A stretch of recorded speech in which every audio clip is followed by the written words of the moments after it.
Trapped in a world where monsters and disasters destroy everything, this guy doesn't just survive. He becomes the disaster itself. After being betrayed and thrown into the abyss, everyone thought he was dead, but instead of dying, he comes back stronger, colder, and completely unstoppable.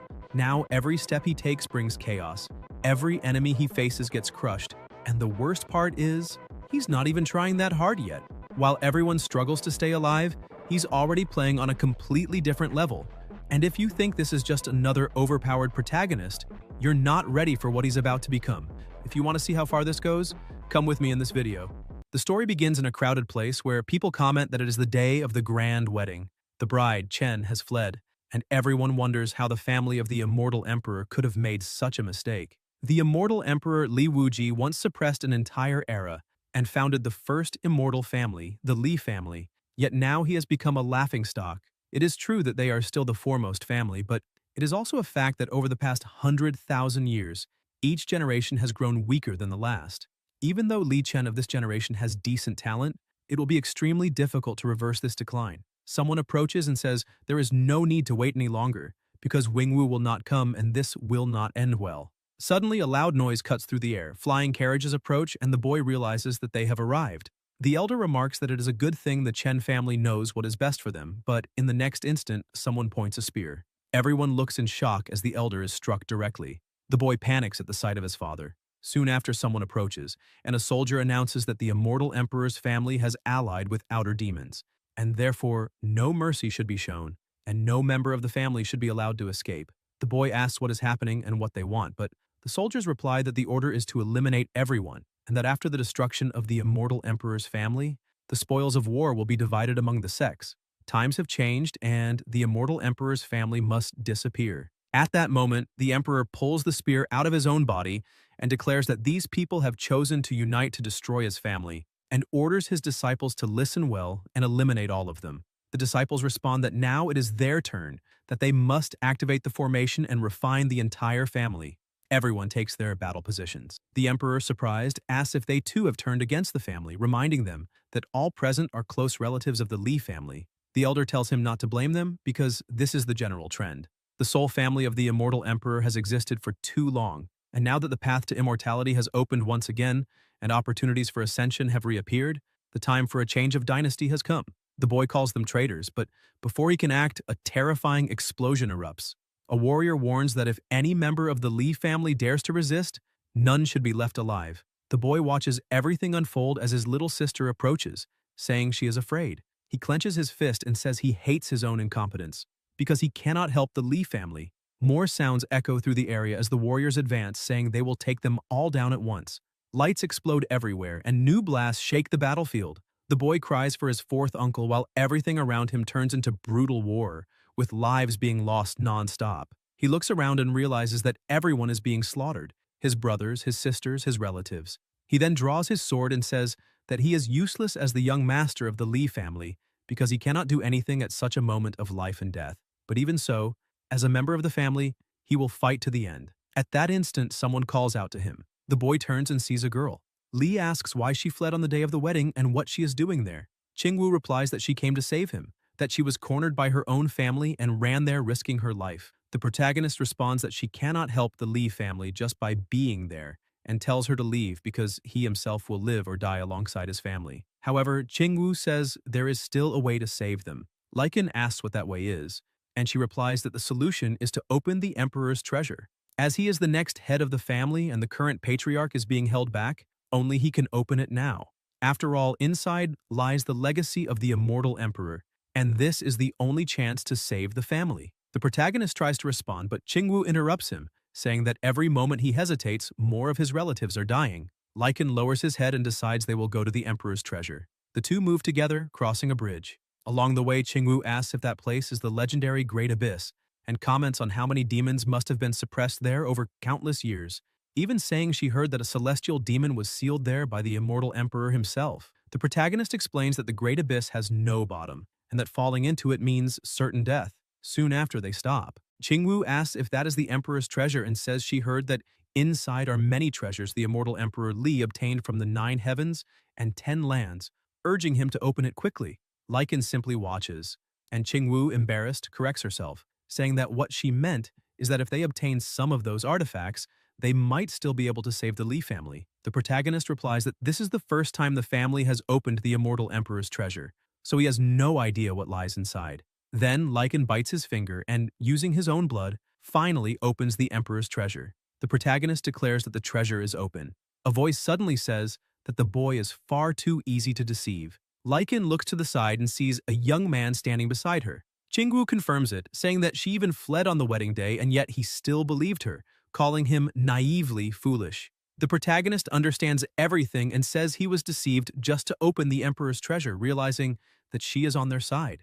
Qingwu then orders her brother Yuntian to eliminate him, stating that with the treasure open, they will gain the greatest merit. Yuntian replies that as thanks, he will at least leave a complete corpse after using him. Lycan becomes enraged and charges forward, declaring that he will fight them all to the end. Yuntian scoffs and asks how a piece of trash dares to resist, saying he is overestimating himself. He then unleashes his power and sends him flying, throwing him off the cliff. The protagonist falls while the little girl desperately calls out for her brother.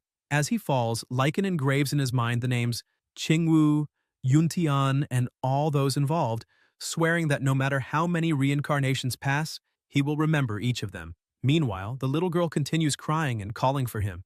Yuntian then asks what they should do with her, and Qingwu replies that the bloodline of the immortal emperor's family is extremely valuable, so they should keep her as a blood slave and slowly extract it. The girl, furious, stands up, calls Qingwu a cruel woman, and demands that she return her brother. In a burst of anger, she bites her arm. Qingwu grits her teeth, reacts violently, and knocks her to the ground, asking how she dares to act like that and warning that when they return, she will personally torment her. 8 years pass, and in a dark place, a creature announces that the time has come. With the alignment of the sun and moon on that day, the young master will finally lead them out of the great abyss, and after hundreds of years of waiting, the chance to leave has finally arrived. The creatures kneel and salute young Master Feng, who is none other than Lycan, the same one who was thrown off the cliff 8 years ago. Now he has become their leader. He explains that the rare phenomenon of the sun and moon alignment, which occurs only once every 100,000 years, is happening now, and that the barrier of the great abyss is weaker than ever, making this their only chance to escape. At that moment, someone approaches and asks if he is sure he wants to leave. The creatures recognize the presence and immediately kneel before Lady Zi. She states that everything outside is illusory and fleeting, that this is the true realm, and asks why he would not stay to await the greatest opportunity for ascension in that mortal world. The protagonist replies that he must leave, as he has waited 8 years for this moment. Zi insists, asking if he would not reconsider and remain. The creatures tremble at the overwhelming aura she emits. Lycan understands the situation and says she does not intend to force him because if she wanted to, she would not waste time speaking to him. He lets out a sigh. Lady Zi then asks him to wait a moment and hands him a pouch, saying that after he leaves, he must complete 9 tasks for her. Li accepts, stating that he will fulfill her request and thanks her for granting him a new life. After she departs, the creatures comment in relief that they thought they would die there, since she usually speaks only a single sentence that decides life or death, and that the fact she spoke so much with the young master means she truly values him. The protagonist sighs and recalls that beneath the great abyss lie 100,000 demons, and that they must all clearly understand why he is eliminating the 18 demon lords. The creatures respond that only he can leave that place and also free them, promising that once they escape, they will obey all his orders, and anyone who disobeys will be reduced to ashes. Suddenly, a blinding light appears along with a terrifying energy. The creatures realize that the sun and moon phenomenon has begun. Lycan bids farewell to Lady Zi and calls everyone to advance with him. They move forward together as lightning spreads, and the ground trembles beneath their feet. The protagonist explains that this is the regional barrier separating the great abyss from the human continent, and that he must open the passage with his own hands. A portal begins to form, releasing violent electric discharges. The creatures observe, saying that this is celestial lightning capable of destroying the world. Lycan advances and strikes the barrier, demanding that it open. A powerful bolt of lightning descends toward him. One of the creatures warns him to be careful and not to face the lightning tribulation head-on. Even so, the protagonist continues forward and strikes the barrier again, stating that no matter how fierce the celestial lightning may be, the pain he endured in the great abyss over the years is millions of times worse, so this trial cannot even compare. He looks to the sky and challenges it, saying that if it has enough power, it should destroy him at once. Otherwise, nothing will stop him from leaving. He then gathers all his strength and delivers another blow, until the barrier finally shatters. The creatures rejoice at the sight of the opened passage, saying that the regional barrier has finally been broken, and that the young master is truly formidable. Because if that celestial lightning had struck any of them, they would have long since turned to ashes, and so they advance together without hesitation. In another place, before several graves, a girl lights incense and says that 8 years have passed since the Lee family was annihilated. She, Zier, says she misses everyone dearly and wishes she could have gone with him, but she still has a purpose to fulfill, to take revenge and clear the name of the immortal emperor's family because they never conspired with outer demons. Those people destroyed everything and wanted to completely tear apart the Lee family. At that moment, someone approaches and tells her not to be so sad, warning that her body is already weak and crying too much will only worsen her condition, and this person is Bai Shuang. Xie replies that although Bai Shuang was sent by the sacred land of chaos to protect her, if not for her care over all these years, she likely would have lost her life long ago, and so her gratitude is immense. Bai Shuang comments that when she arrived, Xie was only 4 or 5 years old, had suffered family tragedies, lost her relatives, and was reduced to a blood slave at such a young age, which is truly pitiful. And even as a disciple of the sacred land of chaos, she cannot remain indifferent to that. Zier says that if one day her family can rise again, she will certainly repay everything. Bai Shuang then explains that regardless of right or wrong, it was the forces of the 3 immortal sects, the 6 sacred lands, and the 12 great clans that destroyed the Li family, and that even considering only the sacred land of chaos, it is already far too powerful, something the family could not have faced even at its peak, much less now. Xie lowers her head and Bai Shuang tries to end the subject, telling her to let it go and not relive such painful memories, as they must prepare because the sacred land will soon return to collect blood again. Suddenly, Zier notices something strange, as one of the graves begins to glow. The two turn in surprise and Bai Shuang asks what is happening.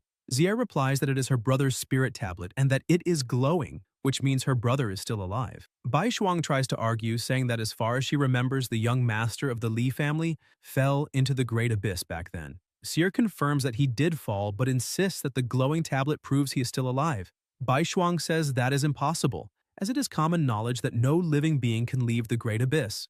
Zier then asks if there is any possibility that he did not actually fall, but Bai Shuang replies that this makes no sense, since it was the Holy Sun himself who threw him into the abyss, and someone like that would not make such a basic mistake. Even so, Zier insists that no matter what happens, she believes her brother is alive, because all those spirit tablets are connected to the family's blood, and the immortal emperor's lineage maintains that link, so it cannot be wrong. Bai Shuang says she hopes she is right, but fears that in the end it may only bring more disappointment. At that moment, the door is kicked open, and an elder enters, saying it is time for the blood collection. Zier sits in a chair as the elder summons a snake and orders it to extract her blood. Then the serpent starts draining her, causing her pain, while Bai Shuang tries to comfort her, saying she should not be afraid because it will soon be over. The elder comments that she had not appeared there for 3 months, but now she looks even more attractive, and some men laugh, suggesting he take the opportunity to enjoy himself. Bai Shuang immediately intervenes, saying he was sent only to collect blood and should not break the rules. The elder responds with a disdain, saying she is a punished person and has no right to lecture him, and that even if he breaks the rules, she can do nothing about it. Bai Shuang stands in front of Zier and says that if he is only collecting blood, she will not interfere, but if he tries anything else, she will report him to the Holy Sun. The elder clenches his fist and strikes her, sending her flying, saying she is seeking her own death. Bai Shuang crashes into pillars and falls to the ground as Zier panics and asks if she is okay. Even injured, Bai Shuang says she is fine, but admits that his cultivation has reached the final stage of the first realm and that she is no match for him. The elder then kicks her, saying that if she cannot fight him, she should stop interfering and just serve him, adding that he will make her more obedient in the future. Even on the ground, Bai Shuang declares that if he dares touch her, she will not let him get away with it. At that moment, one of the men steps on her, pinning her down, saying she can barely protect herself and still dares to threaten others, reminding her that she was demoted there by the sacred land and has interfered with plans several times, and that it would be better to simply eliminate her. The leader says killing her would be too boring, since she always prevented him from touching Xie, so today he will make her watch everything. The men agree, saying he is brilliant and that Bai Shuang should keep her eyes open and watch carefully. Bai Shuang asks if he truly does not respect the Holy Sun and if he is not afraid of punishment. The leader laughs and says punishment is a joke, since the Holy Sun's wedding is approaching and no one will care about something so minor, adding that as long as the blood of the immortal emperor's descendant is delivered regularly, the Holy Sun will not ask about anything else. He also says that, in addition, she probably does not know, but his cousin has already been promoted to head of that branch of the sacred land of chaos. So he controls everything there and no one can touch him. Bai Shuang asks if there is truly no way to escape today. Meanwhile, elsewhere, someone walks forward. It is the protagonist with his group, saying that 8 years have passed and he has finally left the Great Abyss and returned to the human world. But aside from him, no one from his family is still alive. The creatures ask where they will go now, and Lycan replies that they will naturally take revenge, settling accounts with each of them. Suddenly, he is shocked and asks if that is the aura of the Lai family bloodline, saying he sensed the immortal emperor's lineage and wondering if any family member is still alive. Lycan immediately moves and tells everyone to follow him. Meanwhile, back at the other location, the leader approaches Zir and tells her to feel less pain, reaching toward her body. Zir stares at him and slaps his face. The leader steps back, curses her, and says she does not know what is good for her. A pressure bursts forth, sending Zir flying. The leader says he will make sure to torment her. Zir replies that if he dares touch her, her brother will not let him escape. The leader asks if she means that young man who fell into the Great Abyss and tells her to stop dreaming, saying no one survives there, and that her brother likely does not even have bones left. Zir insists he is still alive and will certainly come to kill him. The leader continues mocking her and says that if he is alive, then he should show himself. Suddenly, a noise is heard. The leader turns and asks who is there. The protagonist steps forward and states who he is. Zir recognizes him and says it really is her brother. Lycan replies that he has returned. The leader is shocked and says that is impossible. Bai Shuang is also stunned and asks if that truly is the young master of the Li family and if he is really alive. The elder observes and asks what is going on with that boy. The leader claims he must be an imposter, as it is impossible for anyone to leave the Great Abyss, something that goes against all common sense of cultivation. The elder then charges to attack him, but the protagonist is faster, grabbing him by the neck and lifting him up. The elder's eyes begin to water until his neck is snapped and he falls dead to the ground. The leader says that this is the territory of the sacred land of chaos and asks if he dares kill someone there. Lycan replies that he will eliminate everyone from the sacred land of chaos and that today he will annihilate this place. The leader calls him arrogant and orders his men to take him down. The men rush forward together, saying he is being presumptuous inside the branch hall of the sacred land of chaos and that he should surrender. The ground cracks under the protagonist's pressure as he tells everyone to disappear. An overwhelming force erupts, and with a single strike, all of them are sent flying. The leader is stunned and asks what kind of power that is. Lycan then moves quickly and asks his sister if that thing is draining her blood. Zir tells him to be careful as the snake is very strong. The leader explains that it is a spiritual serpent created by the Holy Sun to absorb the immortal emperor's lineage and warns them not to touch it, saying its strength can crush outer disciples and facing it is courting death. Even so, the protagonist grabs the snake with his bare hands and stares at it.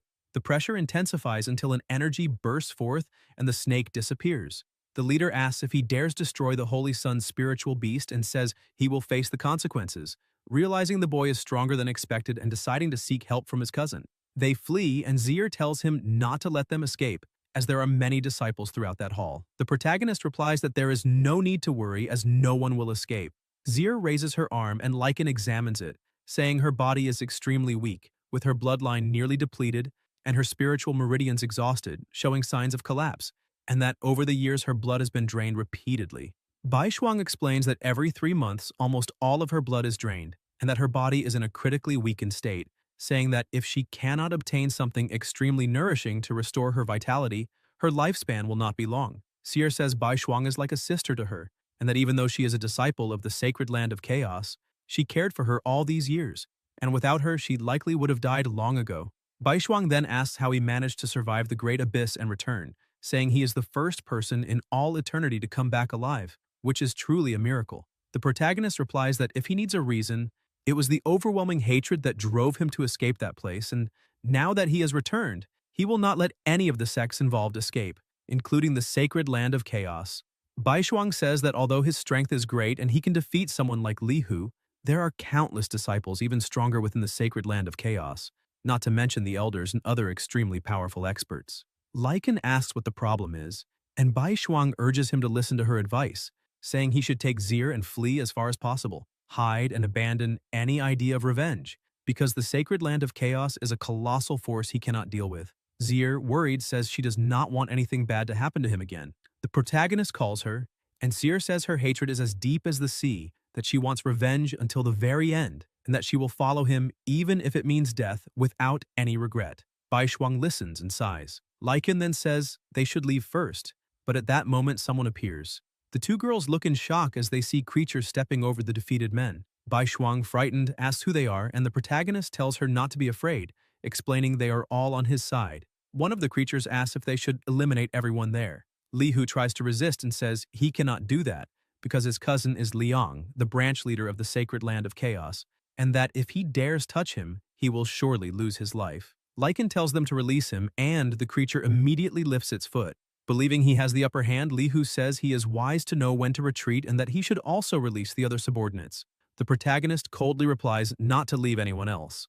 Li Hu becomes terrified as the creatures advance and slaughter all the men there, leaving him completely horrified. Lycan grabs his clothes and orders him to call his cousin and bring all the members of the Sacred Land of Chaos branch to that place, saying he will wait right there. Li Hu asks if he wants to die and says he will grant that wish, but warns him not to run. Bai Shuang comments that if she were him, she would not do something so reckless, asking if he understands how dangerous it is, since there are hundreds of disciples in that branch, along with Liang, whose strength is extremely high, saying he is being as irresponsible as Jir. One of the creatures reacts angrily, asking how she dares speak to the young master like that, but the protagonist intervenes and says it is fine. Bai Shuang explains that after so many years, she has come to see Sierre as her own sister and does not want anything to happen to her. Sierre says she believes in her brother, takes Bai Shuang's hand, and says she can believe as well. Bai Shuang hesitates, pats her head, and says she is a good girl, but reiterates that as a disciple of the sacred land of chaos, she knows just how powerful that sect is, saying that a single person facing an entire sect is like a mantis trying to stop a chariot. Lycan then asks if besides her there are any other family members still alive. Seer says yes, that she was not the only direct descendant captured and enslaved back then, but she does not know who they are or where they are. The protagonist tells her not to worry because from now on no one will be able to intimidate her, and that he will settle accounts with every family involved and avenge the Li family. Right there, Lycan takes the pouch and remembers that he promised that woman he would complete 9 tasks after leaving the abyss, saying she is the most mysterious person he has ever met, that she gave him a new life, and therefore he must fulfill his promise. He decides to check the first task, reads the note, and is surprised to discover that he must annul an engagement, commenting that although Qingwu caused nothing but trouble, the engagement with her has not yet been officially cancelled. At that moment, the sound of breaking stone echoes through the area. Liang appears, saying he wants to see who is so arrogant as to act like that there. Li Hu points at the protagonist and says it is the boy claiming to be Lycan of the Li family, though he is not sure if it is true. Liang dismisses it, saying he must be pretending, questioning how that useless young master could have survived the Great Abyss, and asks who he really is. The protagonist simply looks at him with disdain and asks if all the members of the Sacred Land of Chaos have arrived. Liang replies that of course they are all there, and that today he will not be able to escape, even if he had wings. Lycan lets out a cold smile and asks if everyone is ready to begin. The creatures become excited and say they can no longer wait, that their blades have long craved fresh blood and that this will be a feast. The protagonist then orders them to advance and leave no one alive. Liang questions if everyone heard what he said, and Li Hu mockingly repeats that he ordered no one to be left alive, laughing and calling him ignorant for saying such a thing. In the next instant, one of the creatures moves at incredible speed, drives its arm through Li Hu's body, and asks if he can still laugh now. Li Hu is killed instantly and collapses to the ground. Liang, furious, asks how he dares do that. The other creatures advance, repeating the young master's order to leave no one alive, saying they have not tasted fresh blood for hundreds of years. Liang continues to question how they dare act like that within the territory of the sacred land of chaos, calling it extreme arrogance. The protagonist ignores him and asks where Yuntian is. Liang reacts indignantly and asks if he dares refer to the Holy Sun by name, then turns to Bai Shuang and orders her to eliminate the boy. Bai Shuang replies that she is no match for him. Liang accuses her of disobeying orders and asks if she is trying to become a traitor to the sacred land of chaos. Bai Shuang says she is not a traitor, she simply does not agree with the sect's actions. Liang then decides to act himself, saying he will personally exterminate everyone there. He takes a fighting stance and executes the divine wood palm technique. Bai Shuang immediately warns the protagonist to be careful, saying it is a secret technique of the sacred land of chaos, and that he must not make contact with it. Even so, the protagonist blocks the attack directly. Liang is surprised and says he truly has some strength, but that he is underestimating the sect's secret techniques. Lycan touches his hand and something immediately begins to form. Baishuang explains that she had warned him not to touch it, because once entangled by the spiritual vines generated by the divine wood palm, his spiritual power would be sealed instantly, causing him to lose all combat ability. Liang mocks him, saying even that traitor warned him, and yet he still fell into the trap, calling him stubborn, and saying he is now completely at his mercy. However, the vines are instantly cut apart, and the protagonist says he is overthinking it. Liang is confused and says his spiritual power should have been sealed, asking how that is possible. Before he can react, Lycan strikes him directly, sending him crashing to the ground. Baishuang watches in shock, realizing Liang has no ability to fight back against him. The protagonist then asks once more where Yuntian is. Liang, lying on the ground, says the Holy Sun is above and is not someone he can simply demand to see. Lycan steps on his arm, making him scream in pain, then crushes his leg as well. Unable to endure any longer, Liang says he will tell him, revealing that in a few days the Holy Sun will become engaged to Qingwu of the Chen family, and that he will go to the family's residence for it. Liang, lying on the ground, begs to be spared, saying that he is the hallmaster of the Chaos Sacred Land, and that if he is killed, the Chaos Sacred Land will not let it go. The protagonist places his foot on his neck, pressing him against the ground. One of the creatures approaches and comments that everything is already settled, saying that that number of people isn't even enough for a real massacre, and asks what their next destination will be, stating that following the young master in such a satisfying slaughter was worthwhile. Lycan replies that the next stop will be the Chen family. Sierre says she wants to go back home and take a look, and the protagonist agrees, saying they will first return to the Li family. Sierre then calls Baishuang to go with them, but Baishuang replies that she is still a disciple of the Chaos Sacred Land and must return, only asking the young master to take good care of Sierre. Sierre doesn't accept that decision well, but before she can insist, one of the creatures steps in front of Baishuang and tells her to stop. Baishuang asks what the young master means by that, and Lycan explains that with the Chaos Sacred Land branch destroyed and his sister rescued, she will likely be punished upon returning, so he questions why she doesn't come with them. Baishuang says she still has unfinished matters within the Chaos Sacred Land and cannot simply leave. One of the creatures comments that they shouldn't let her go, because once she returns, the Chaos Sacred Land will likely discover that he is still alive, which could interfere with their next plans, suggesting it would be better to keep her under control. Even so, the protagonist decides to let her go. The creature comments that the young master has grown soft and that it's better to leave. Baishuang then walks away. About half an hour later, the creatures fly alongside the young master. Lycan comments that he fell into the Great Abyss right after opening the Emperor's treasure back then, recalling that it was the first time the Li family opened it, and asks Seer if she knows what items were obtained from it.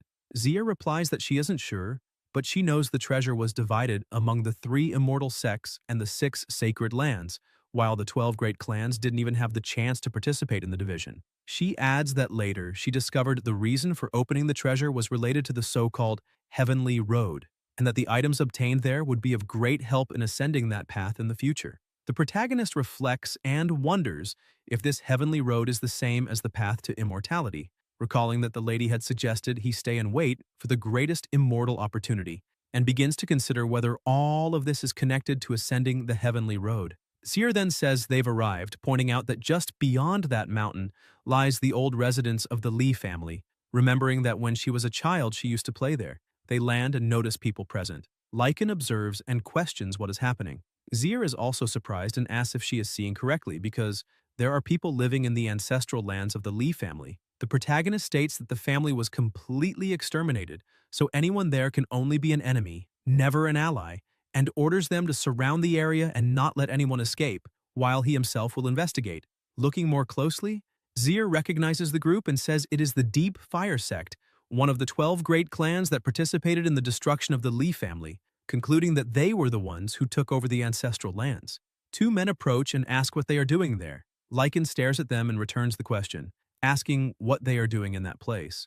They reply that this is the territory of the Deep Fire Sect, so it is natural for them to be there. The protagonist counters that this place is his home, so it is also natural for him to be there. They mock him and ask if he is trying to please them, saying that if he offers 50 spirit stones as a sign of respect, they might allow him to join the Deep Fire Sect, and ask what he thinks about that.